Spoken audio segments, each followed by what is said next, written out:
Narito na nga ang latest kila Katrina Halili at Chris Lawrence. Kanila nga pong naging live ay hindi napigilan ng mga fans ang kiligin dahil sa tila iba na nga ang nangyayari o kaganapan sa kanilang mga latest vlog.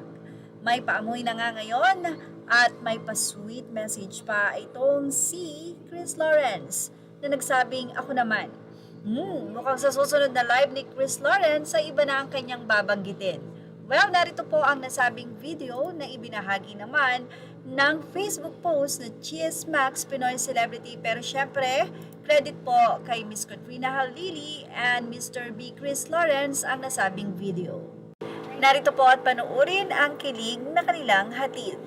Sige, siguro. Anas. Ako. Ay! Amoy! Ay, amoy. Walang amoy! Wala ba? Wala. Gusto pa ko mga...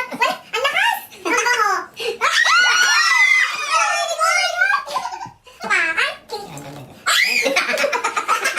Sa nasabing video, makikita nga po na ipinopromote nila Chris Lawrence at Katrina Halili ang bago nga pong product ng Katie Balm, kung saan ay inaamoy nga nila ang isa't isa. Ang kapansin-pansin ay tila normal at natural na nga na lumalabas sa kanilang dalawa ang nasabi nga pong kilig na ito na dati ay aloof or iwas din si Katrina Halili and Chris Lawrence.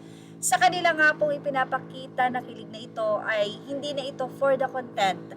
Makikita mo na kusa na nga itong lumalabas and isa itong confirmation na si Chris Lawrence ay single na. Dahil talagang kahit si Chris, makikita nyo na kinilig sa ginawa ni Katrina Halili ay napatulala na lang si Katrina dahil kahit yung mga nasa paligid nila ay hindi napigilang kiligin. Well, narito po ang naging komento ng mga fans na kahit may post na ay kinikilig pa din. Sa inang ilan, muntik ko nang iba to ang sipi ko sa sobrang kilig. Panilang dalawang ito sa mga single ay ang blank naman ni Chris. Kinikilig naman si Mr. B. Grabe. Sobrang kilig. Happy for you both. Hey, kinikilig si Mr. B. Kinikilig si Mr. B, yung nang blush.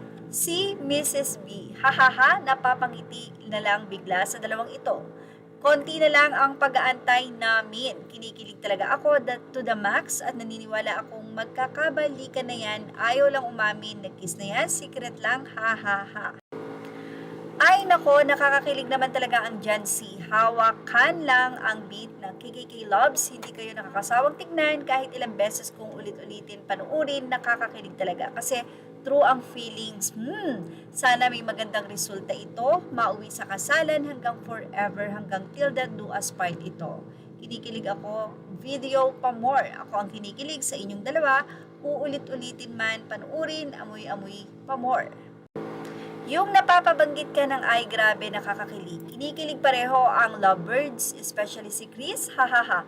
Parang ako din kinilig nanood lang naman ako. Ayaw ko na. Hahaha. Sana all tunay na yan kisa sana sa lips naman, Papa Chris. Parang hindi amoy yung parang kiss. Anyway, ano po ang masasay ng KKK fans dito? Ilagay na ang inyong opinion sa ating comment section. Thank you for watching. Images are all credit to the rightful owners. Please like, share, and subscribe.